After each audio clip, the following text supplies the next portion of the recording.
ఎవరైనా సరే ఆరోగ్యంగా ఉండాలంటే శుభ్రత పాటించాలి. మరి శుభ్రత కావాలంటే ఎలిం ప్రొడక్ట్స్ వాడాలి. ఏది ఎప్పుడు ఏ టైంలో మీరు ఏ సినిమా అప్పుడు అంటే అంతే? నేను ఇక్కడికి షిఫ్ట్ అయింది ఎప్పుడు 94. నేను సినిమా పరంగా హిట్లర్ టైంలోనా లేదా బిఫోరా? కాదు, దౌడ్ అంటే నాకు తెలిసి హిట్లర్ తర్వాత నేను ఈయన దగ్గర సాగర్ గారి దగ్గర వరుసగా కొన్ని సినిమాలు చేశాను. అదిరింది గురు, ఓసిన మరదల, రామసక్కనోడు. అప్పుడే కదా వినాయక్ గారు సాగర్ గారి దగ్గర. రామసక్కనోడికి నాకు నంది అవార్డు వచ్చింది డైలాగ్ రైటర్. అది నిజానికి నాకు వచ్చినా కూడా ఇప్పుడు డైరెక్టర్ ఇన్వాల్వ్మెంట్ తక్కువ ఉండేది. అది అంత సీన్ నెరేట్ చేయడం, ఎలా చేస్తే ఈ సీన్ బాగుంటుంది, ఇవన్నీ అతను విజన్ చూపిస్తూ ఉండేవాడు. అప్పుడే అనిపించేది ఇంత బ్రెయిన్ పెట్టుకుని డైరెక్షన్ చేయకుండా కో డైరెక్టర్గా ఏంటి అనిపించేది నాకు. అంటూ ఉండేవాడు. నాకు వర్కౌట్ కావట్లేదు కో డైరెక్టర్గా ఎలా రాయించుకోవడం, డైరెక్టర్గా రాయించుకోవాలని నా చేత సీన్లు అన్నాను. వస్తుంది గురుగారు ఆ రోజు అని వెళ్ళాడు. అంతకీ అతను డైరెక్టర్ అయ్యే టైంకి నేను యాక్టర్ అయిపోయాను, రైటింగ్ మానేసాను. ఒకవేళ నిజంగా నేను రైటర్గానే కొనసాగిన అతను ఫ్రెష్ థాట్స్లో కొత్తగా నాకంటే ఎక్కువ ఫైర్తో ఉంటాడు కదా, నాది ఫైర్ కంటిన్యూ అవ్వడం, అతను కొత్త ఫైర్. అందుకని నేను అప్పటికి యాక్టర్ అయిపోవడమే బెటర్. లేకపోతే మళ్ళీ నాకు అతను నా చేత రాయించుకోలేదని రకరకాల ఇవన్నీ. అంతకంటే చక్కగా మంచి వేషాలు వేసాను, ఎంజాయ్ చేశాను. అప్పట్లో నాకంటూ కొన్ని సినిమాలు ఇచ్చే 1 డజన్ మంది డైరెక్టర్లు ఉండేవారు. రిపీటెడ్గా ఇచ్చేవాళ్ళు. ప్రతి సినిమాలో నేను గ్యారంటీగా ఉండేవాడు. నాగేశ్వర రెడ్డి గారు, మా డైరెక్టర్ గారు, సరే ఈవీవి గారు, కోడి రామకృష్ణ గారు, నాగేశ్వర రెడ్డి. ప్రతి సినిమాలో నేను ఆయన తీసిన ప్రతి సినిమాలో 1 2 లేను టోటల్గా. అన్ని సినిమాలు. ఫస్ట్ సినిమాలో నేనే హీరో అంటాడు, 16 అని ఆటో డ్రైవర్. 4 పేరుకి నా సినిమాలో హీరోలు, కానీ మీరే నా సినిమా ఫస్ట్ సినిమా హీరో మీరే కదా సార్ అంటుంటాడు. అన్ని మంచి మంచి వేషాలు. ఫస్ట్ హీరో ఫాదర్వి, అందులో శ్యామశాస్త్రిలో ఫాదర్వి. ఇదే నా మొదటి ప్రేమలేఖలో లేడీ వేషం. చాలా మంచి వేషాలు అన్నీ వేశాను. అలాగే కోడి రామకృష్ణ గారు ఫస్ట్ టైం నా చేత విలన్ వేషం వేయించాడు త్రినేత్రం అనే సినిమాలో. నాకు చాలా ఇష్టమైన క్యారెక్టర్లో అదొకటి. ఎన్నెన్ని సినిమాలు చేయించాడు, మంచి మంచి వేషాలు. చాలామంది ఉన్నారండి. అలా పేర్లు చెప్పడం మొదలైతే కొందరిని వదిలేసినట్టు అవుతుంది. అది స్పెషల్గా క్రిష్ గారు, ఆర్ నారాయణమూర్తి గారు. క్రిష్ గారు, ఆర్ నారాయణమూర్తి గారు. క్రిష్ గారు ఫస్ట్ సినిమా గమ్యంలో చిన్న వేషం. అది రోడ్ షో, అందరూ చిన్న వేషాలు, నాది ఒక్కడిదే కాదు. నాకు ఇచ్చిన వేషాన్ని ఆర్టిస్ట్గాను, వాళ్ళ సినిమాల్లో క్యారెక్టర్గాను కూడా నన్ను బాగా లైక్ చేసిన మనుషులు. క్రిష్ గారు, గంధం నాగరాజు అప్పట్లో రైటర్. వాళ్ళ కాంబినేషన్లో నేను వాళ్ళకి ఇష్టమైన ఒక నటుడిని. అందులో గమ్యాల్లో బాబాయ్ క్యారెక్టర్, హోటల్ నడుపుతూ ఉంటాను. అక్కడికి వచ్చి వీళ్ళు నరేష్ ఖాతా టిఫిన్ తినడం, అది అతని మీద ఏదో దొంగతనం ఆరోపించబడుతుంది. శర్వానంద్ అతను కలిసి అనుమానిస్తాడు. శర్వానంద్, బాబు ఆడ దొంగే కానీ దొంగనాయాలు కాదండి అంటాను నేను నరేష్ గురించి. నా బిడ్డ లాంటి వాడు అతను. అలాంటి క్యారెక్టర్. అది డబ్బులు అడగడం అదేం ఉండదు, ఆడు ఇచ్చినప్పుడు తీసుకోవడం. అలాగే ఆడ దొంగే కానీ దొంగనాయాలు కాదండి. తేడా ఏంటో అంటాడు మెక్కేస్తూ ఎవరు నరేష్. అంటే తేడా ఏంటో అని శర్వానంద్ అడగాలి, కానీ ఇతను అడుగుతాడు తేడా ఏంటో అని. ఓ రకంగా తేడా ఏమిటి అనాలి అతను. అయితే తేడా ఏంటో అంటే ఒక ఇతని మీద నా అభిప్రాయం చెప్పినట్టు అవుతుంది, అతనికి క్లారిఫై చేసినట్టు అవుతుంది. తెలియనోడి దగ్గర కొట్టేసేవాడు దొంగ, తెలిసినోడి దగ్గర కూడా కొట్టేసేవాడు దొంగనాయాల. ఆడు తెలియనోడి దగ్గర కొడతాడు కానీ తెలిసినోడి దగ్గర కొట్టాడు. ఇది నేనంటున్నాను. ఇప్పుడు అక్కడ ఆ క్లారిఫికేషన్ ఉండదు, అది అర్థమయ్యేలా కొంచెం ఇంటలెక్చువల్గా ఉంటుంది. ఈ డైలాగ్ అక్కడ లేదు. కాదు, ఆడు తెలియని వాళ్ళ దగ్గరే తప్ప తెలిసిన వాళ్ళ దగ్గర కొట్టడం అనేది ఇవ్వను చివరిలో క్లారిఫికేషన్, ఇంతే అంటాను. తేడా ఏంటో అటు దొంగే కానీ దొంగనాయాలు కాదు అంటాడు. తేడా ఏంటో అంటాడు నరేష్. తెలియనివాడి దగ్గర కొట్టేసేవాడు దొంగ, తెలిసినోడి దగ్గర కూడా కొట్టేసేవాడు దొంగనాయాలు. అదే అలాగా చిన్న చిన్న పనిచేసేలాగా ఉంటుంది. తర్వాత మట్టిరాజు అని చాలా ప్రేమించి నా చేత చేయించిన క్యారెక్టర్ ఆయన క్రిష్ గారు.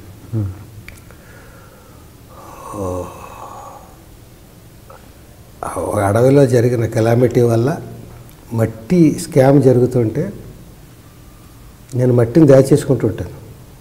దొంగనాయాళ్ళు బొవ్వ లేకపోతే మట్టిని అడుక్కోవచ్చు, మట్టి లేకపోతే దాపెట్టేస్తున్నాను అని వీడు ఇక్కడ తవ్వి ఇంకో గోతులో పోస్తుంటాడు. బాగా గుర్తుండిపోయింది. అది చివరిలో కూడా క్యారెక్టర్ జస్టిఫికేషన్ ఉన్నది. ఎన్ని సీన్లు అయినా కూడా విలన్ మీద కోపంతో కొండ బద్దలు కొట్టాలి, ఇవన్నీ మంచి మంచి.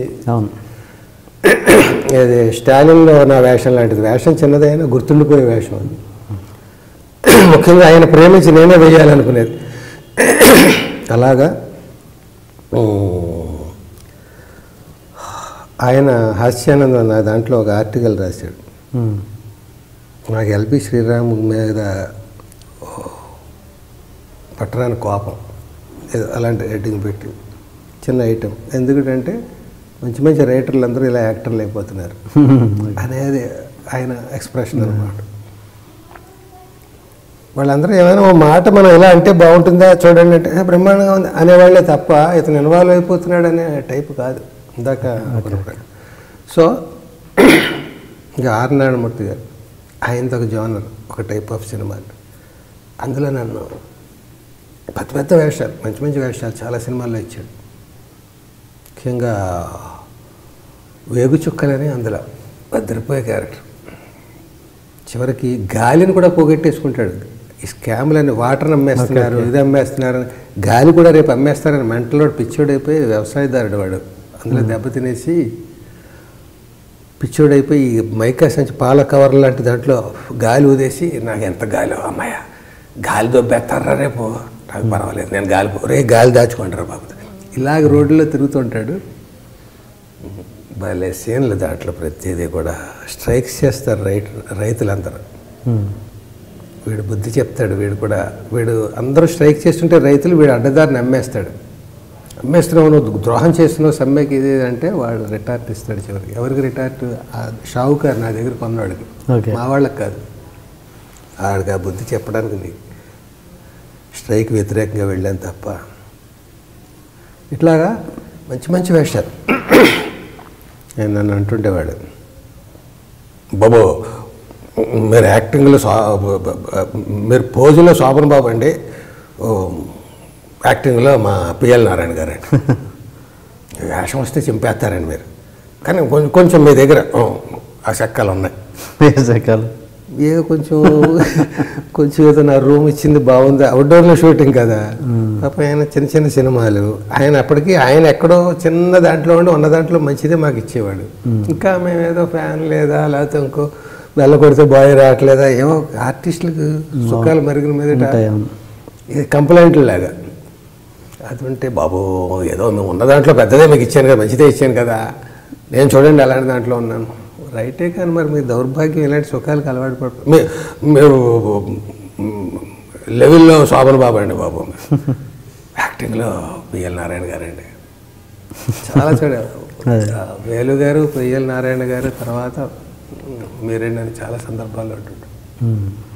మంచి వేషాలు ఇచ్చారు. ఇంతకుముందు అల్లరి నరేష్ టాపిక్ వచ్చింది కాబట్టి ఈవి గారితో ఉన్న అనుబంధంతో చాలా అనుబంధం ఉంది కాబట్టి వాళ్ళ అబ్బాయిలతో ఎలా ఉంది మీ అనుబంధం?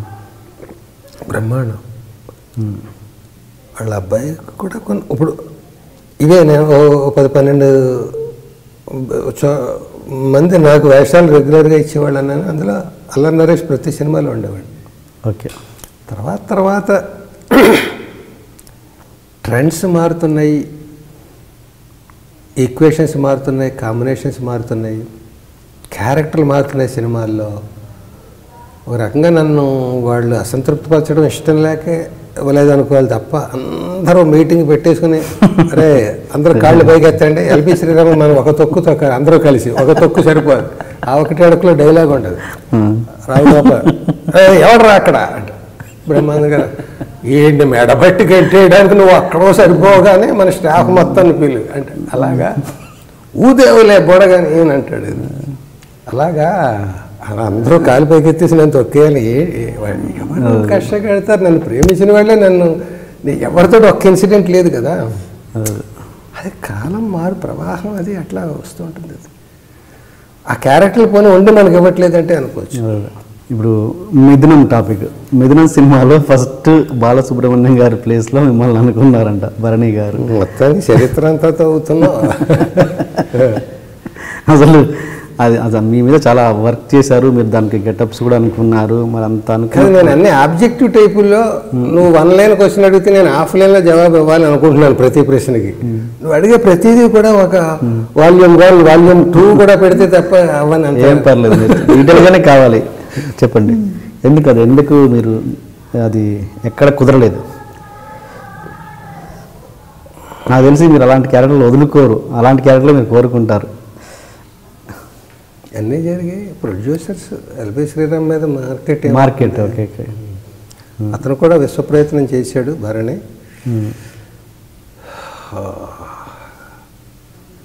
అది ఎలా జరిగిందంటే ప్రొడ్యూసర్ అన్నాడు ఉన్నవ 2 క్యారెక్టర్లు కదండి,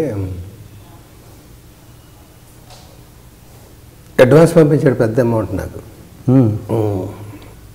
పంపించాక తర్వాత ఇప్పుడు సమ్మర్లో ఎందుకు అది డ్రై, ఇది 2 క్యారెక్టర్లు కదా, అక్టోబర్ నవంబర్ అయితే మంచి వింటర్ సీజన్లో భలే ఉంటుంది గ్రీనరీ, అప్పుడు పెట్టుకుంటే బాగుంటుంది కదా, మన అంతా పెద్ద వైశాల్యంగా ఇల్లు అది తోట అది కదా. నేను ఒప్పుకోలేదు. చిన్న సినిమా, రోజు లేట్ అయినా మారిపోతాయి ఆలోచనలు, వెంటనే చేద్దామని భరణికి చాలాసార్లు చెప్పాను. మా తమ్ముడు ఒప్పుకోవట్లేదు, చేసేద్దాం అంటూ ప్రొడ్యూసర్ తోటి నేను అని చూస్తానని ప్రొడ్యూసర్ ఏమండి మీరు అడిగి చూడండి ఒప్పుకుంటే అని నా మీద పెట్టాడు. నేను ఒప్పుకోవట్లేదు అని, ఏ సంగతి 2 నిమిషాలు టైం ఇవ్వండి మీరు ఎంతగా అంటున్నారు కాబట్టి టాయిలెట్కి వెళ్ళి వస్తాను బయటకు వెళ్ళాను. మా వాడు టాయిలెట్కి వెళ్ళలేదు, దమ్ములాగా వచ్చి చెప్తాడు చూడు ఇప్పుడు బాంబే వేస్తాడు అన్నాడు భరణి. వెళ్ళొచ్చాక నేను ఇప్పుడైతేనే చేస్తాననడానికి బదులు రివర్స్లో అన్నాను, సరే అప్పుడే చేయండి, మీకు ప్రొడ్యూసర్ డబ్బు పెట్టేది మీరు అప్పుడే బాగుంటుంది అన్నప్పుడు మొండిగా ఇప్పుడే చేయమని అనడం కరెక్ట్ కాదు. రేపొద్దు ఆడకపోతే ఎంత చెప్పినా వినలేదు మూర్ఖుడు అంటారు. ఇప్పుడే చేయండి, కానీ మారిపోతాయి ఆలోచనలు చూసుకోండి, చిన్న సినిమాది, అప్పుడు ఎవడు రాజు ఎవడు మంత్రి అక్టోబర్ నాటికి అన్నాను. అన్న తర్వాత వాళ్ళ డిస్కషన్స్లో ఏమండి ఎల్బి 2 ఆర్టిస్టులు, ఎల్బి గారు ఓకే పాత నటుడు, పక్కన ఎవరో కొత్త అమ్మాయిని పెట్టారేంటి, ఉన్న 2లో పక్కనే జయసుధ గారు, రాధిక, జయప్రద అలాంటి వాళ్ళు ఉంటే బాగుంటుంది కదా అని మొత్తానికి లక్ష్మి గారు అలా ఏవో పేర్లు వచ్చి లక్ష్మి గారిని బుక్ చేశారు. తర్వాత వాళ్ళ ఆలోచన విధానం మారింది.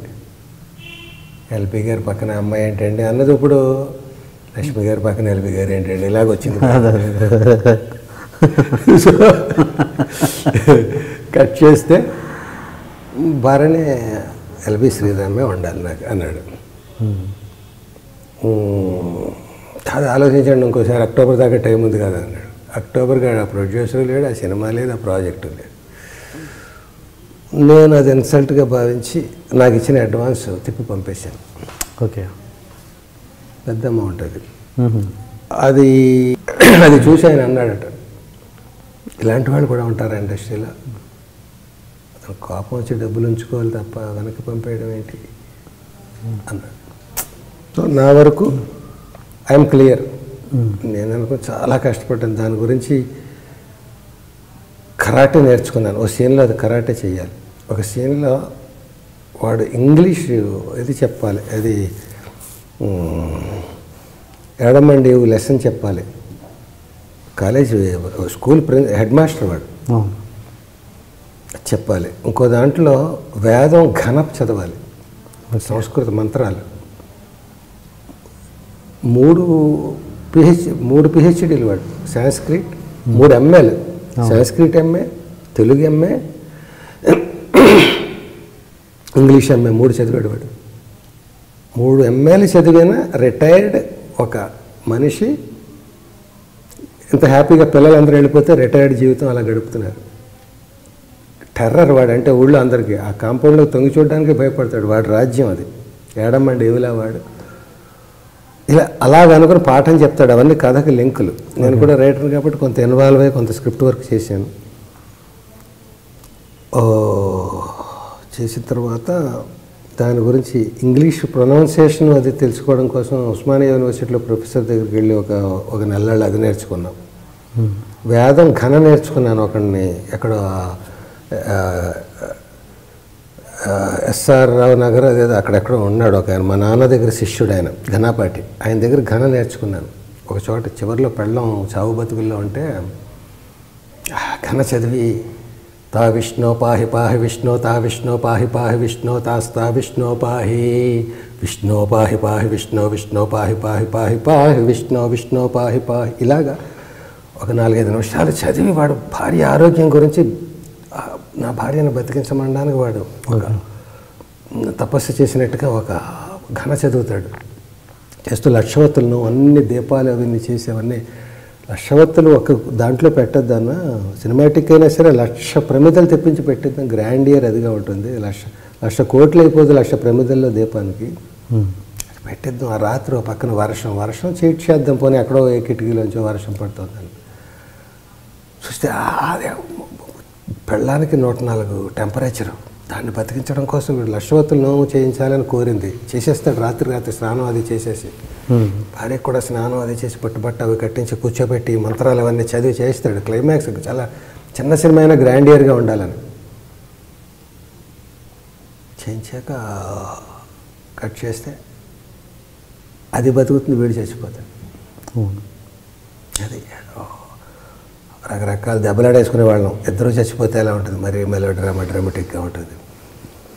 అదే చచ్చిపోతే ఎలా ఉంటుంది, భార్య వీడు చచ్చిపోతాడు, ఇలా కుమ్మేసుకునేవాళ్ళం. అక్కడ అవన్నీ కొలతలు కొలవడానికి టేపులు పెట్టి ముగ్గులు వేసేసి ఎక్కడో రకరకాల లొకేషన్లు, అక్కడెక్కడో కండవెల్లి ముక్క కావాలని, ఇంకో ఊరని, విజయవాడ అని, ఇక్కడ కరాటే క్లాసులు, అక్కడ ఇంగ్లీష్ ప్రొనౌన్సియేషన్ క్లాసులు ఉస్మానియా యూనివర్సిటీలో, ఇక్కడ ఘన ఇంకో చాట, ఇక్కడ స్క్రిప్టు ఒక వెర్షన్ నేను రాయడం, ఇంకా గోలగా ఉండేది తుస్సు చివరికి. ఇక్కడ ఉంటే వస్తుంది, ఇప్పుడు అది చేయకపోతే సొంత ఊరు చేసుకున్నాను. సో తర్వాత అలా చేసేసారు. ఇంకో ప్రొడ్యూసర్ మారాడు, ఈక్వేషన్ మారాడు. డెఫినెట్గా బాలసుబ్రహ్మణ్యం గారు రేంజ్ ఎక్కడ, మన రేంజ్ ఎక్కడ. నేను అంత ఇమేజ్, ఆ పొట్టిపడే ఇమేజ్ కాదు కదా. ప్రొడ్యూసర్ డబ్బు కూడా చూసుకుంటాడు కాబట్టి పెట్టిన డబ్బులో సగమైన రావాలని చూసుకుంటాడు కదా. మనకు తెలుసు కాబట్టి నిజాయితీగా డబ్బు ఇచ్చేయడం అది. భరణి గారి మీద ఏమైనా కోపం ఉందా ఈ విషయంలో? చూశాను, ఆ ఇంటర్వ్యూ మొత్తం చూడలేదు కానీ నా మీద క్లిప్పింగ్ ఏదో చూశాను. వాడు కత్తులు నూరేసి ఉంటాడు, వాడి సినిమాయే చూసి ఉన్నాడు, వాడి తెక్కలోడు ఇవన్నీ చెప్పాడు. కొంచెం ఎక్స్ట్రా చెప్పాడు నా గురించి, లేనిపోను పుట్టగించి కల్పించి చెప్పాడు. ఏమన్నీ ఏదో నేను బతక నేర్వని వాడినని, అమాయకుండని, నాకు సినిమా నాలెడ్జ్ లేదని, హర్ట్ అయిపోతానని ఏదో చాలా చెప్పాడు. ఒకటి మాత్రం నిజం, అగర్భ శత్రువులు మేమిద్దరు. అది హెడ్డింగ్ పెట్టి ఏదో కటింగ్ చేశారు కదా మీరు? అవునా, తెలియదు. చేశారు. అది చూసి అసలు డీటెయిల్స్లో మా అసిస్టెంట్ అడిగాను, అదేంటే తీయండి మేమిద్దరం ఉన్నదంటే 7-8 నిమిషాలు 10 నిమిషాలు ఉంది, అక్కడో బిట్టు అలా.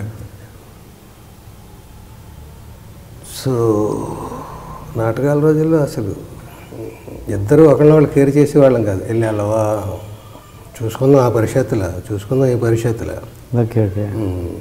అతను ఎవరైతే నాకేంటి, నా కంటెంపరీ, నా పోటీదాడు. అతను ఆటకథ రచన రాస్తే నాకేంటి, అతను 6 అడుగులు ఉంటే నాకేంటి, అతను ఎంత 70 కేజీలు బరువు ఉంటే నాకేంటి, లైబ్రరీ అంతా చదివేస్తే నాకేంటి. నాటకం మా ఇద్దరికి పోటీ, చూసుకుందాం దా అలా ఉండేది. అలా తర్వాత సినిమాల్లో అలా అయ్యాం. శత్రుబంధం అనే ఒక కథ. చిన్నప్పుడు అత్త కోడలు ఎప్పుడు దెబ్బలాడుకుంటూ, నీ మొహం ఏమిటది నువ్వు, అది ఆ నీళ్ళు అక్కడ వలకపోసేసావు, ఇదిగా నువ్వు వంటలో ఉప్పు ఎక్కువ వేస్తున్నావు, ఇలా ఊరుకోండి, పెట్టింది ఏదో తినండి, మీకు ఉప్పులు రుచులు తెలుసు, వండడం చేత కాదు, కానీ ఇలా కొట్టుకు చచ్చిపోతుంటారు అత్త కోడలు. 4 రోజులు పుట్టింటికి కోడలు వెళ్ళిందంటే దీనికి కాలు ఆడదు. అయ్యయ్యో ఇది 4 రోజులు ఎప్పుడు వస్తుందో, నాకు కాలు ఆడట్లేదు అంటే విడిపోతే కలిసి విడిగా ఉండలేరు, కలిసి ఉంటే కొట్టుకు చచ్చిపోతుంది. అలా మా క్యారెక్టర్ అట్లా ఇద్దరికి పడదు, కానీ విడిచి ఉండలేము. అది కొంత ఆర్టిఫిషియాలిటీ, కొంత నిజం. వృత్తిపరంగా అతనంటే నాకు ప్రాణం అన్నాను, ఆర్టిఫిషియాలిటీ. ఓకే, లేదు ఏదో అనుబంధం, ఏదో మా మధ్య ఏదో మ్యాగ్నెట్ ఏదో ఉంది. అది ఎంతమంది ఉంటే మా ఇద్దరి మధ్య ఎందుకు, ఏమో అవసరం ఉంది, నా వేషాలు అతను పట్టుకుపోతున్నాడు, అతని వేషాలు నేను పట్టుకుపోతున్నాను, ఏదో ఒక ఉండాలి అట్లాగా, నువ్వా నేనా అనేది ఎవరో ప్రతి మనిషిగా ఇంకొకటి ఉండాలి, ఆపోజిట్ ఫోర్స్. అలా ఎందుకో ఫిక్స్ అయ్యాం. అతనికి నేను ఆపోజిట్ ఫోర్స్ కాదేమో, కానీ నేను అతను ఆపోజిట్ ఫోర్స్గా ఫీల్ అవుతాను. నాకు ఎవడో ఆ యుద్ధానికి ఒక ఆపోజిట్ ఫోర్స్ ఉండాలి కాబట్టి. నేను అతను ఓడిపోవచ్చు మహా అయితే, యుద్ధం జరుగుతుంది కదా. ఓకే, అట్లాగా నేను అతన్ని ఒక రకంగా కేర్ చేయను, ఒక రకంగా అతను లేకపోతే బతకలేను అన్నట్టుగా ఉంటుంది అనమాట. రెండిట్లో నిజం ఉంది, రెండిట్లో అబద్ధం ఉంది. Okay okay. నాటకాల రోజుల్లో అయితే రియల్ రైవల్రీ చూద్దాం. అసలు అతను 2 నటులు, మా దాంట్లో 3. చివరిలో నేను కోర్టులో బోన్ నా మీద పడిపోతుంది అనమాట. బోన్లో కోర్టులో నన్ను పెట్టే పద్మవ్యూహం కదా అది, ఒక వలతో కూడిన బోను పైనుంచి నా మీద పడిపోతుంది. అట్లా బోన్లో ఇరుక్కుపోయినాను. రియల్ పద్మవ్యూహంలో అనేక పద్మవ్యూహాలు, రేషన్ షాపు, డాక్టర్ షాప్, ఇవన్నీ దాటుకుని క్లైమాక్స్ కోర్టులోకి వచ్చాం. అక్కడ కూడా వలలో ఇరుక్కున్నాడు పద్మవ్యూహంలో అని చెప్పడానికి సజెస్టివ్గా పైనుంచి ఒక బోను పడిపోతుంది. ఎవరు అన్నారు, కేవలం చెప్పుకోవాల్సింది ఉందా అంటాడు. ఓకే, ఇన్ని అన్యాయాలు చుట్టుముట్టి నన్ను ఇలాగా మట్టు పెట్టడానికి ప్రయత్నిస్తుంటే ఇంకా చెప్పుకోవడానికి ఏం లేదు. అక్కడ ఆ అన్యాయం జరిగింది, ఇక్కడ ఈ అన్యాయం జరిగింది అంటుంటే స్పాట్ లైట్, అదంతా డార్క్ స్టేజీ, జడ్జి మీద ఒక లైట్ పడుతుంది, లాయర్ నన్ను దుయ్యబట్టేస్తుంటాడు, నేను దుర్మార్గుండి, ఇది అయితే నా డబ్బు మరిగి, నాకు అన్ని నెగిటివ్ ఫోర్సులు. దాన్ని ఎఫెక్టివ్గా రావడం కోసం ఈ వల గిల ఇదంతా. వాళ్ళు ఒక స్కల్ పట్టుకొచ్చేవారు. వాళ్ళ నా 2 పాత్రలు ఒక స్కల్, ఒకళ్ళు సెటైర్లు వేసుకునేవాళ్ళు. వచ్చేసారు పుడింగ్ లేదు, 2 ఆర్టిస్టులు ఊపుకుంటూ వచ్చేసారు కపాలం ఒకటి పట్టుకొని, ప్రైజులు ఎట్టుకుపోదామని. మీరు రాలేదేంటి, అలా నెట్టు అదే పట్టుకుని ముందు అది వాళ్ళు అనేవారు, తర్వాత మేము అనేవారు. ఇట్లాగా చూసుకున్నాం, రాత్రి ప్రదర్శన ఉంది కదా అన్నట్టుగా ఉండేవారు. కానీ మా శత్రుత్వం జడ్జీలకు తెలుసో ఏమో తెలియదు, కానీ ఈక్వల్గా పంచేవారు త్రాసులు. బెస్ట్ ప్రొడక్షన్ నాటకం, ఉత్తమ నాటకం వాళ్ళకి ఇచ్చేస్తే, 2వ నాటకం సెకండ్ మాకు ఇలా ఇచ్చినందుకు నాకు ఉత్తమ రచయిత, ఉత్తమ దర్శకుడు ఒక 3-4 ప్రైజులు ఇండివిజువల్ నాకు, వాళ్ళకు ఇంకొకటి ఏదో, లేదా రివర్స్ ఉత్తమ నాటకం మాకు వచ్చేసి ఇంకొకటి 2 ప్రైజులు వస్తే వాళ్ళకి 3-4 వేరే ఇండివిజువల్ ప్రైజులు. ఇలాగా కొంతకాలం అలాగ సాగారు. సినిమాల్లోకి వచ్చాక అతని పోకడ అతనిది, నా పోకడ నాది, ఇద్దరు కలుస్తూ ఉండేవాళ్ళం, సెటైర్లు వేసుకుంటూ ఉండేవాళ్ళం. ఓకే, ఇంతకీ మిథునం సినిమా చూసారు? చూడలేదు. టీవీలో కొంత పార్ట్ చూశాను. అతను మాట్లాడింది మాత్రం అవన్నీ మొక్కలు కలిపి ఇమ్మని మా వాడిని అడిగి, అదేదో 40 గంటలు ఉంది ఇంటర్వ్యూ, నేను చూడలేను, 4 నిమిషాలు అది కలిపి అంటే అదే 10 నిమిషాలు ఉంది నాకు, అవన్నీ కలిపితే. వాడు ఇలా రకరకాల ఎక్స్ప్రెషన్లు ఇచ్చాడు, చాలా ఎక్కువ చేస్తున్నాడు అనుకున్నాను. అంత లేదు, సర్లే అలా ఉండడం, ఆర్టిఫిషియల్ బిల్డప్ ఉండాలి శత్రుత్వం అనేది అలా. ఓకే, నిజానికి ఎల్బి అంటే లంక భరణి నా పేరు అంటుంటాను. నా అన్న లంక భరణికి ఏదైనా బుక్ మీద పేరు రాయాలంటే, అతను నాకు బుక్ ఇవ్వాలంటే నీ అన్న తనికళ్ళ శ్రీరామ్ అని అతను రాస్తాడు. అలా ప్రేమ ప్రేమ, శత్రుత్వం శత్రుత్వం, కత్తులు కత్తులే, ఓకే ఓకే వెందులు వెందులే. ఓకే, అంటే ఎందుకు చూడాలనిపించలేదు మీకు మిథునం అంటే ఇదేనా? మిథునంతో నేను హర్ట్ అయి ఉన్నాను. ఎంతైనా కూడా అది ఒక ఆర్టిస్ట్కి అవమానం కదా. ఒక ప్రొడ్యూసర్ బుక్ చేసుకుని అడ్వాన్స్ ఇచ్చి నా పక్కన అమ్మాయి ఏంటి అని అన్ని చివరికి ఆ అమ్మాయి పక్కన నేనేంటంటే నన్ను ఎవరు బుక్ చేసుకోమన్నాడు అమ్మాయి? నేను నీకు ఎవరు ముఖ్యం? అవును, ఈ తపన పడ్డ వీడు ముఖ్యం, నన్ను పెట్టుకున్న అతను ముఖ్యం. ఇంకా రకరకాల ఈక్వేషన్లు వాళ్ళు తెచ్చుకోండి వీళ్ళు తెచ్చుకోండి, ఆయనైతే ఇంకా బాగుంటుంది, ఆయనైతే ఇంకా బాగుంటుంది, నాకు వాడే కావాలని ఇతను అంతవరకు జెన్యూన్. తర్వాత నువ్వు చేయవయ్యా, నువ్వు అది చేస్తే ఎందుకు ప్రొడ్యూసర్ని ఎందుకు పోగొట్టుకుంటావు? నన్ను వద్దన్నాడు అంతే కదా, నిన్ను వద్దని లేదు కదా, పోనీ నువ్వు వేస్తే బాగుంటుంది. నేను చెయ్యను ఎలా అనుకున్నాను, నాకు అవమానం నీకు కాదు ఇది అన్నాడు. మొత్తానికి ఆ ప్రాజెక్ట్ ఆగిపోయింది. ఇంతవరకు జెన్యూన్గా ఉన్నాడు. నేను చాలాసార్లు అంటుండేవాడిని, పోగొట్టుకోక కష్టపడ్డాం, ఇద్దరు నష్టపోవడం కంటే కనీసం నేను నష్టపోతాను నువ్వు చెయ్యి అంటే. ప్రాణం పోవాలి తప్ప మాట తరిగి ఇది లేదన్నాడు. తర్వాత రకరకాల చేంజెస్ వస్తే వాళ్ళు ఆ సెటప్లో చేశారు. ఇంకా నేను ఎందుకు చూస్తాను, అది నాకు ఏం ఆనందం వస్తుంది దాన్ని చూసి బాధపడి వాళ్ళని తిట్టుకునే తిట్టుకుంటాను, జలసీ అయినా పడతాను. ఆర్టిస్ట్కి అది ఉంటుంది వద్దన్నా కూడా. అది ఎందుకు కొంత చూడకుండా ఉంటే హాయిగా ప్రశాంతంగా ఉండొచ్చు అని చూసాను. చూడలేదు, ఉండాలి అది. ఇప్పుడు పెద్దవాళ్ళ గురించి అర్థం అవడానికి చెప్పుకుంటే కానీ వాళ్ళతో పోల్చుకోవడం కాదు. రామారావు గొప్పవాడా, నాగేశ్వరరావు గొప్పవాడా? మా 7 అన్నదమ్ములు 2 అన్నదమ్ములు, రామారావు గొప్పవాడని ఒకడు, నాగేశ్వరరావు గొప్పవాడని ఒకళ్ళు దెబ్బలాడుకుని ఓ రోజంతా పెద్ద దెబ్బలాడు. వాళ్ళు 10 ఏళ్ళు 8 ఏళ్ళు మాట్లాడుకోలేదు. కేవలం ఈ టాపిక్ జనంలో ఆ క్రేజ్ వాళ్ళకు ఉంది కాబట్టే వాళ్ళెదురు వాళ్ళకి శత్రుత్వం కంటే కూడా జనం హైప్ చేసిన కాంపిటీషన్ ఎక్కువ. అలాగే వాళ్ళ రేంజ్కి వాళ్ళైతే మా రేంజ్కి మేము నువ్వెంత అనుకోవడంలో ఒక పందెం ఉంటుంది, ఒక గేమ్ ఉంటుంది, ఒక ఆర్టిఫిషియల్ అట్మాస్ఫియర్, పోటీతత్వం ఉంటుంది. మేము నాటకాల నుంచి వచ్చాము, నాటకాల పోటీల్లో పాల్గొనడం, పోటీల్లోనే నువ్వో నేను తేల్చుకుందాం అనేది అందులోనే ఉంది తత్వం. అదే ఆ పోటీల్లో పాల్గొనడమే నాకు అసలు జీవితంలో ఆ ప్రైజ్ వచ్చినా రాకపోయినా ఎలా తట్టుకున్నాం, జీవితంలో కష్టాలని వాటిని తట్టుకునే శక్తి కూడా మెచ్యూరిటీ కూడా నాటకాల వల్లే వచ్చింది నాకు. సో అది ఉండాలి, ఆర్టిఫిషియల్ బూస్టప్ ఉండాలి. ఆ మాత్రం ఎవరితోటో మనకు శత్రుత్వం పెట్టుకున్నాం అనుకో, జనం అలా అనుకోవడం కూడా మనకి. స్పర్ధయా వర్ధతే విద్య అందరూ చెప్పేది అది. అంటే స్పర్ధతోటి శత్రుత్వంతో విద్య వర్ధిల్లుతుంది. అలాగే మా స్కూల్లో నాకు ఒకడు ఉండేవాడు లింగరాజ్ అని, ఎప్పుడు మా ఇద్దరికి టగ్ ఆఫ్ వార్ పడుతుండేది. స్లిప్ టెస్ట్ దగ్గర నుంచి యాన్యువల్ దాకా ప్రతి సబ్జెక్టు ప్రతి ఎగ్జామ్ ఫస్ట్ వాడిదా ఫస్ట్ నాదా. టీచర్స్ కూడా తమాషాగా కింద నుంచి పైకి పేపర్లు ఇచ్చేవారు దిద్దాక. పలానా సుబ్బారావు 0, యాదవా వెంకట్రావు 5 మార్కులు, బుద్ధి లేదురా ఇలా అందరికీ ఇచ్చి 2 పేపర్లు ఉండిపోయాయి. అది నాది ఆడిదేనా టెన్షన్, మాకు టెన్షన్, క్లాసుకి కూడా టెన్షన్.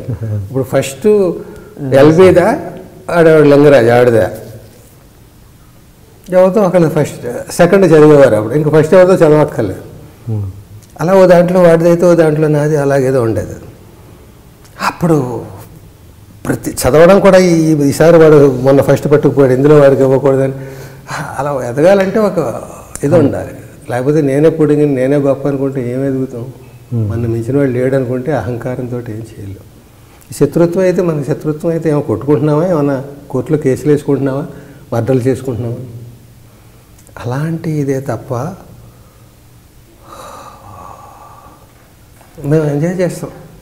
ఓకే, అలా ఇద్దరు అభిప్రాయాలు కలవకపోవడం కూడా అందమైన రిలేషన్ కొన్ని విషయాల్లో. అలా మేము కావాలని ఒకటంటే ఇంకోటి వ్యతిరేకంగా అన్నాం. నువ్వు అలా చేస్తావు, నేనైతే ఆడికి కుర్చీ వేస్తాను, నేనైతే అతను అంటాడు నువ్వు అది భరణివి కనుక నేను భరణి కదా ఎల్బి శ్రీరామ్ అని. ఇలా ఏదో ఊరికేదో. కాబట్టి అన్నయ్య నువ్వు అన్నావు కదా నేను ఎలా అన్నానని, ఇప్పుడు నువ్వేంటావు అనొద్దా? నీ ఇంటర్వ్యూ తర్వాత నాది పెట్టాడు, ఫైనల్ నేనే, మళ్ళీ ఇంకో ఇంటర్వ్యూ పెట్టుకున్నాను, నువ్వేమంటావు? ఇదివరకు సి నారాయణ రెడ్డి గారు, ఆత్రేయ గారు, శ్రీశ్రీ గారు వాళ్ళందరూ పేపర్లో కొట్టుకునేవారు. వాడు రచయిత అంటే ఏడు రచయిత అని. అలాగా ఇప్పుడు నువ్వు నటుడుగా నేను నటుడుగా అని కొట్టుకుందా. ఓకే ఓకే అదే మీకు చాలా మొహమాటం అని అది ఆయన భరణి గారు చెప్పిందని కదా. మామూలుగా మీకు చాలా ఎక్కువ మొహమాటం అంటే ప్రొఫెషన్ పరంగా కాదు, మామూలు పర్సనల్ లైఫ్లో. అలాంటి ఇంకా ఆడవాళ్ళంటే నాకు తెలిసి ఇంకా మొహమాట పడుతుంటారు. ఆడవాళ్ళంటే ఇంకా మొహమాట పడుతుంటారు మీరు మాట్లాడడంలో. అలాంటిది మీరు చాలా చాలా సినిమాలలో కొన్ని రొమాంటిక్ సీన్స్ కూడా చేశారు రమేష్ రీతో దానిలో. అలాంటప్పుడు ఎలా చేసేవాళ్ళు? అది కనిపిస్తుండేది, ఆ మొహమాటం అనేది యాక్టింగ్లో కూడా కనిపిస్తుండేది. నిజానికి రమ్యశ్రీ అక్కడ ఆలి వీళ్ళందరూ ఉండగా కారు సర్రని ఆపి వీళ్ళందరూ సొంగ కాచుకుంటుంటే అంటూ ఉండేది. వీళ్ళందరూ ముందుకు మిమ్మల్ని కాదు అనేది అమ్మాయి అంటే అన్ని కాదంట మరి ఎవరిని మిమ్మల్నేనండి ఆలి అనేది. అది అంటే వెళ్ళండి సార్ పిలుస్తుంది, గోల్డెన్ అవకాశం.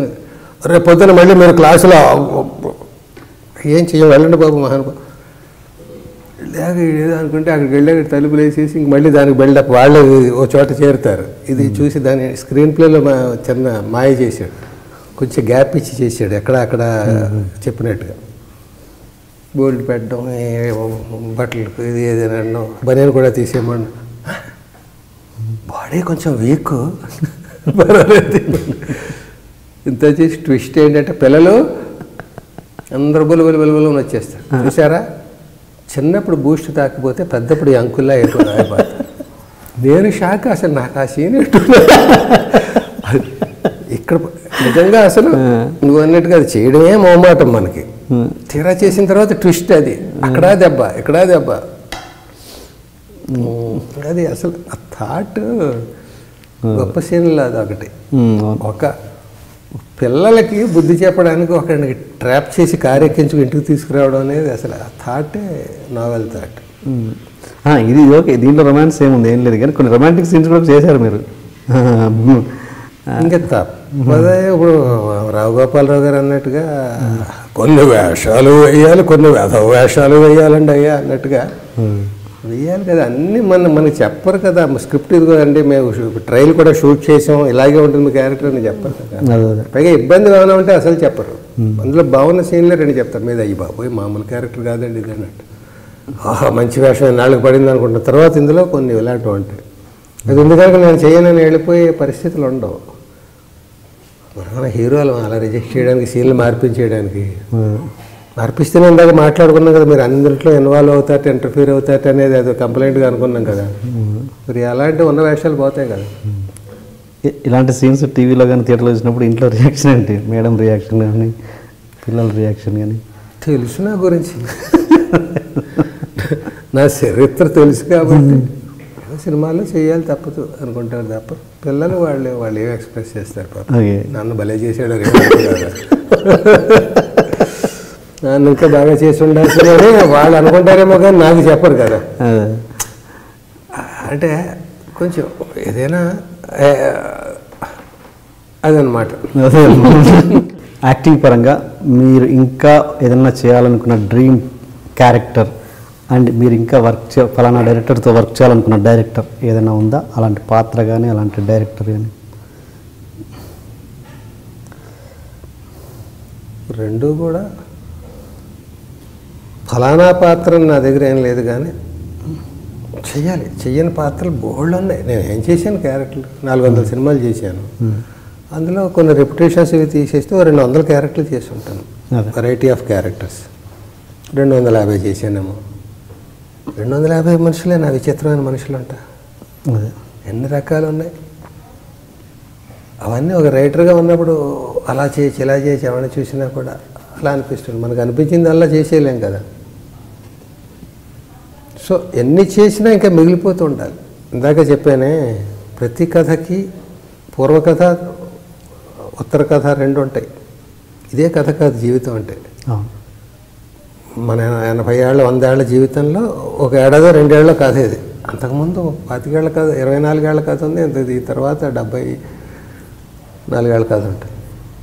అలాగా ఎప్పటికీ కూడా కొన్ని బ్యాలెన్స్లు ఉండిపోతాయి మన కోరికల్లో మనం చేయాల్సినవి. అలా ఉండాలి కూడా. అన్ని కోరికలు తీరిపోయి అంటే నువ్వు బతికేం లేవు, వేస్ట్ కదా. వేషాల గురించే కాదు, ఏదో కోరికలు ఉండాలి. నేను నా కూతురికి ఏదో చేయాలి, నా కొడుకు ఇంకా ఏదో చేయాలి, నా భార్య పాప నా తర్వాత ఏంటి, ఇవన్నీ నా దగ్గర అప్పులు ఎన్ని ఉన్నాయి, ఆస్తులు ఎన్ని ఉన్నాయి, వాడికి ఏదో చేయాలి. అన్నీ ఇలాంటి లెక్కలు ఉంటాయి. నాకే కాదు, ప్రతి మనిషికి. అంటే ఎప్పుడు ఎన్ని చేసినా చచ్చిపోయే ముందు ఇంకా కొన్ని అన్ఫినిష్డ్ మ్యాటర్స్ ఉంటాయి. ఆ మ్యాటర్స్ ఉండాలి కూడా. ఇదేమన్నా జీవితం అనేది అందులో ఈ సమస్యలు, ఈ ప్రతిరోజులు ఇవన్నీ సముద్రంలో కెరటాలు లాంటివి. ఈ కెరటాలు తగ్గిపోయి స్నానం చేద్దామని వాడు గట్టిని చెంబిచ్చి కూర్చున్నట్ట, ప్రశాంతంగా డిస్టర్బ్ చేస్తున్నాయి కెరటాలు. ఎప్పుడైనా తగ్గుతాయి అవి? అసలు కెరటాలు ఎందుకు తగ్గాలి నీకు? కెరటాలు లేకుండా సముద్రం స్టాగ్నేటెడ్ వాటర్ని ఊహించుకోగలవా? బాగుంటుంది అది. అసలే ఉప్పు నీరు, ఇంకా కెరటాలు కూడా లేకపోతే కుళ్ళు కదా. కెరటాలు ఉండాలి, జీవం జలం చరం కదలిక ఉండాలి. అందుకని కోరికలు ఉంటాయి. నాకు ఆర్టిస్ట్గా బోల్డ్ ఉన్నాయి. కమల్ హాసన్ 10 వేషాలు వేస్తే నేను 100 వేషాలు వేసేయాలని ఉంటుంది. ఎందుకు నువ్వు కమల్ హాసన్ అంటే? కాదు, వేయాలని ఉంది, ఏం చేయను. కోరిక, ఖర్చు లేదు దానికి. కానీ అది తీరని కోరిక కాబట్టి ఊరికే అనిపిస్తుంది తప్ప పక్కన పడే. అలా సిన్సియర్గా అనుకునేవి ఉంటాయి, చాలా ఉంటాయి. ఇది జోక్గా చెప్పాను 100 వేషాలు అనేది. మంచి మంచి క్యారెక్టర్లు చేయాల్సిన డ్రీమ్ ప్రాజెక్ట్స్ చాలా ఉన్నాయి. అవి ఏమిటి అంటే, అవి చెప్పినంత మాత్రాన దాని మీద ఎవరు కథలు రాయరు నా కోసం. చెప్పి నేను నా మనసులో బయట పెట్టేయడం అవుతుంది. నువ్వు ఆ వేషం వేసేద్దాం అనుకుంటున్నారు అంటే కదా. అండ్ డైరెక్టర్ నాకు సినిమాలకు డైరెక్ట్ చేయాలని లేదు. ఏ డైరెక్టర్ దాంట్లో మీరు యాక్ట్ చేయాలని ఇంకా కోరిక మిగిలిపోయింది? అంటే డిప్లొమాటిక్గా చాలా అంటే ఏమంటారు, అది ఆర్టిఫిషియల్గా ఉండొచ్చు. కానీ నేను చెప్తున్నది నిజం. అందరు డైరెక్టర్లతో నాకు మళ్ళీ చేయాలి. ఎందుకంటే ఒక్కొక్కరితో ఒక్కొక్క బాణి. అంటే నేనైతే ఆల్రెడీ చేశారు, ఇప్పుడు వినాయక్ గారితో చేశారు. కొత్త వాళ్ళ ఇంకా చేయలేదు ఫలానా డైరెక్టర్లు. ఆ ఒక్కరు డైరెక్షన్లో చేస్తే బాగుంటుందని మిగిలిపోయినా. అలా చాలామంది ఉన్నారు. ఎవరెవరి దగ్గర చేయలేదో వాళ్ళందరి దగ్గర చేయాలని ఉంటుంది నాకు. ఓకే. ఎందుకంటే రకరకాలుగా మౌల్డ్ చేస్తాడు. ఒక్కొక్కటి థాట్ ఒకలా. నువ్వు డైరెక్టర్ అయ్యావనుకో, రేపు నాకు వేషం వచ్చావనుకో, ఇప్పుడు ఈ ఇంటర్వ్యూ నాకు తెలిసి నువ్వు 2 రకాలుగా చేస్తున్నావు, ఇఫ్ ఐఎమ్ కరెక్ట్. ఒకటి, మీరు గొప్పవారండి, మా గురువు అండి, ఏదండి అదండి అంటే అయిపోయింది, 5 నిమిషాల్లో అయిపోయింది ఇంటర్వ్యూ. అలాగే నన్ను కాంట్రవర్షియల్గా ఇది చేస్తే నా గురువుని నేను జనంలో నెగిటివ్గా ప్రొజెక్ట్ చేస్తున్నాను అనేది ఉంటుంది నీ మైండ్లో. బ్యాలెన్స్ చేసుకోవాలి. నన్ను కొంచెం గెచ్చాలి, కవర్ చేయాలి. 2 బాధ్యతలు నీకు. నాకంటే నీకు ఎక్కువ. నాకేంటి, నాన్ కాంట్రవర్షియల్గా ఉన్నాను, ఇతని స్కీమే కాంట్రవర్షియల్గా ఇది వస్తుంది. ఎక్కడో ఏదో పెడతాడు, భరణికి నాకు లింక్ పెడతాడు, లేకపోతే ఇంకో డైరెక్టర్కి నాకు పెడతాడు. చెప్పడమా మానేయడమా ఇలాంటి ఆలోచనలు ఉంటాయి. అలాంటి చోట నేను కూడా కొంత డిప్లొమాటిక్ అనేది నాకేదో మేనరిజం లాంటిది. అలాగే నన్ను నేను కవర్ చేసేసుకుంటూ ఉంటాను. సగం నిజం చెప్తాను, సగం అబద్ధం చెప్తాను.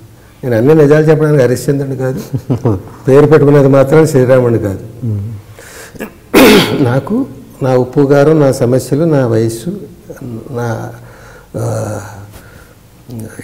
అరిషడ్ వర్గాలు నాకు కూడా, కామ క్రోధ మత లోపాలు ఇవన్నీ ఉంటాయి నాకు కూడా. కానీ ఒక భయం లేదు. ఒకప్పుడైతే ఇలా మాట్లాడకూడదేమో, అలా అయితే వాళ్ళు మనకు వాళ్ళ దాంట్లో వేషాలు ఉండవేమో, లేకపోతే వీళ్ళనేమో గౌరవంగా చూడాలి, ఏవో చిన్న చిన్న లెక్కలు ఉండేవి. సినిమాలో అందరికీ ఉండే లెక్కలు. ఇప్పుడు నాకు లెక్కలు లేవు కదా అని పొగరమొత్తనం లేదు. కొంచెం మెచ్యూర్డ్గా నన్ను నేను డిజైన్ చేసుకున్నానేమో అనిపిస్తుంది. ఎవరికి మనం వంగక్కర్లేదు, కాళ్ళు పట్టుకోక్కర్లేదు, జుట్టు పట్టుకోక్కర్లేదు. ఆ రెండేనా? ఎందుకు పట్టుకోవాలి? చక్కగా నువ్వు నార్మల్గా చూడు, ఫేస్ 90 డిగ్రీస్లో స్ట్రైట్గా చూడు. నువ్వేం తప్పు చేసావని తల ఉంచుకోవాలి, ఏం పొడి చేసావని తల ఎగరేయాలి. నేనే కాదు, ఎవరైనా. అసలు నువ్వేదో సాధించావు, పెద్ద రికార్డు సాధిస్తే వాళ్ళు ఇంకా మెచ్యూర్డ్. ఎంత ఎదిగే కొద్దీ ఒదిగే అనేది చాలా పెద్ద వాళ్ళని ఎవరినైనా తీసుకో నువ్వు. నేషనల్గా కానీ స్టేట్ వైడ్ కానీ ఇది కానీ. పొగరమొత్తనాలు కొన్ని ఇష్యూస్లో ఉంటాయేమో కానీ టోటల్గా క్యారెక్టర్స్లో పొగరమొత్తనం మెయింటైన్ చేయడవాడు. కొంచెం హంబుల్గానే ఉండాలనుకుంటాడు. నాకు ఇంత పేరు ఉంది, నేను దీనివల్ల చెడ్డ అవుతున్నాను, నేను అవ్వకూడదు, అది కూడా ఉంటే ఇంకా నేను పరిపూర్ణ అవుతాను అనేదే ఉంటుంది ఎవరికైనా. అయినా కూడా కొంత ఎందుకు అలా బిహేవ్ చేయాల్సి వస్తుందంటే ఆ సర్కమ్స్టాన్సెస్. ఓకే, ఇప్పుడు నేను పొలిటీషియన్ అనుకో, నన్ను రకరకాలుగా రెచ్చగొడుతూ ఉంటారు. రెచ్చగొట్టినప్పుడు ఏదో అందరూ ఏవిఎస్ మజ్జిగోసేయమంటారు, పోసే మజ్జిగోసే అన్నట్టుగా, అవును నువ్వు ఎత్తు ఎతవే అయితే ఏంటి తిట్టాను నిన్ను అని అలాగా ఎక్కడో ఇరిటేషన్ ఫ్రస్ట్రేషన్తో అలాగా నెగిటివ్గా బిహేవ్ చేయాలి తప్ప ఎవడైనా కూడా వాడు విజయాలు సాధించే కొద్దీ కూడా అందరూ గొప్పవాళ్ళు అంటుంటే దట్ ఈస్ మే అనడం ఎందుకు? వాళ్ళు గొప్పవాళ్ళు అంటుంటే నువ్వు పొగరమోతను పాడు చేసుకోవడం ఎందుకు? పాడు చేసుకోవడం ఎవడు? నేను కాపాడుకోవాలి, ప్రజల దృష్టిలో నేను ఇంత గొప్పవాడిని, వాళ్ళని ప్రేమించాలి, అలాగే ఉంటుంది యాటిట్యూడ్. అందుకని అందరి దగ్గర చేయడం వల్ల ఇప్పుడు నువ్వు నాకు రేపు నువ్వు డైరెక్ట్ చేసిన దాంట్లో నాకు వేషం ఇచ్చావనుకో, నువ్వు నన్ను కొత్తగా ఎలా చూపించవచ్చు అని ఆలోచిస్తావు. ఇప్పుడు వివి వినాయక్ నన్ను అలా ఆలోచించబట్టి నేను చాలా బాగుంది దాంట్లో కొంచెం మౌల్డ్ అయ్యి ఆది సినిమాలో డిఫరెంట్ మాడ్యులేషన్ అంటే తర్వాత ఇది వదిలేసానని కాదు, అక్కడి నుంచి నేను జనరల్ రావడానికి చాలా టైం పట్టింది. అదే సంవత్సరంలో అదే ఈవీవి గారు మళ్ళీ అమ్మ 1వ తారీఖులో అలా అనిపించలేదు కదా నా చేత, సగ్గట్టు మనిషి బతుకంతా అని పాడించలేదు కదా, ఆ క్యారెక్టర్కి తగ్గట్టుగానే చేయించాడు. కానీ దాని నుంచి కొంత డైవర్షన్, నన్ను ప్రేమించే నేను బాగుండాలనుకునే వివి వినాయక్ నన్ను వద్దు గురుగారు అది మనం కొత్తగా చేద్దాం అనడం గొప్ప విషయం కదా. కొత్తగా నన్ను ప్రజెంట్ చేయాలనుకోవడం, లేదా అతనికి దాని మీద మార్కెట్ ఉంది దాన్ని ఎన్కాష్ చేసుకుందాం మన మొదటి సినిమా కదా అని ఆలోచించాలి కదా. కాదు, మనం ఇష్టపడుతున్నాడు కాబట్టి మన బాగు కూడా మనసులో ఉంటుంది. అలా చేసాడు, అది నాకు మంచి పేరు. నాకు బెస్ట్ ఫిల్మ్స్లో అది కూడా ఒకటి. బెస్ట్ 10 ఫిల్మ్స్ చెప్పంటే అందులో అది ప్రిన్సిపాల్ క్యారెక్టర్. నేను ఏ ఫంక్షన్కి వెళ్ళినా పిల్లలు ఉంటే జోక్ చేస్తుంటాను, నా సినిమాలు ఏమైనా చూసారా, చూసిన వాళ్ళు చేతులు ఎత్తండి, చేతులు ఏదో కాసేపు ఎంటర్టైన్ చేయాలి, గ్రిప్లోకి తెచ్చుకోవాలి కదా. చాలా బాగుంది చూసారా, చూసాం. అమ్మ 1వ తారీఖు చూసారా, చూసాం. ఆది చూసారా, చూసాం. ఆది చూసారా, చూసాం. మరి నాకు గుడ్ మార్నింగ్ చెప్పారా, గుడ్ మార్నింగ్ ఏంటి అర్ధరాత్రి 9 మీకు గుడ్ మార్నింగా, గుడ్ నైట్ అయితే వెళ్ళి వస్తాను, గుడ్ నైట్ చెప్తున్నారు, గుడ్ ఈవినింగ్ ఏదో అంటారు కాసేపు అట్లా. ఓకే, ఇది యాక్టర్గా పక్కన పెడితే యాక్చువల్గా మీరు రైటర్గా బిగినింగ్లో అసలు రైటర్గా ఫస్ట్ సినిమా మీది వెంకటేష్ గారిది అయి ఉండాలి అంట. గాలికొండాపూర్ రైల్వే స్టేషన్ టైటిల్, వెంకటేష్ గారు హీరో, దానికి మీరు ఫస్ట్ రైటర్గా ఇంట్రడ్యూస్ కావాలి, అది ఎందుకు ఆగిపోయి? అసలు టాపిక్ ఎందుకు ఒక పెద్ద ఆనందించని టాపిక్ అది. ఓకేనా, ఓకే అయితే వద్దు.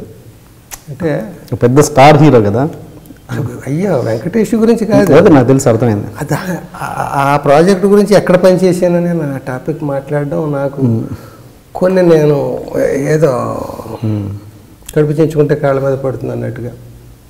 ఎవరినో నొప్పించాలి, నొప్పించే మాటలు ఎందుకు? నేను లైఫ్ ఈజ్ బ్యూటిఫుల్ క్రియేషన్స్ అని ఏదో చక్కగా అట్లాగేదో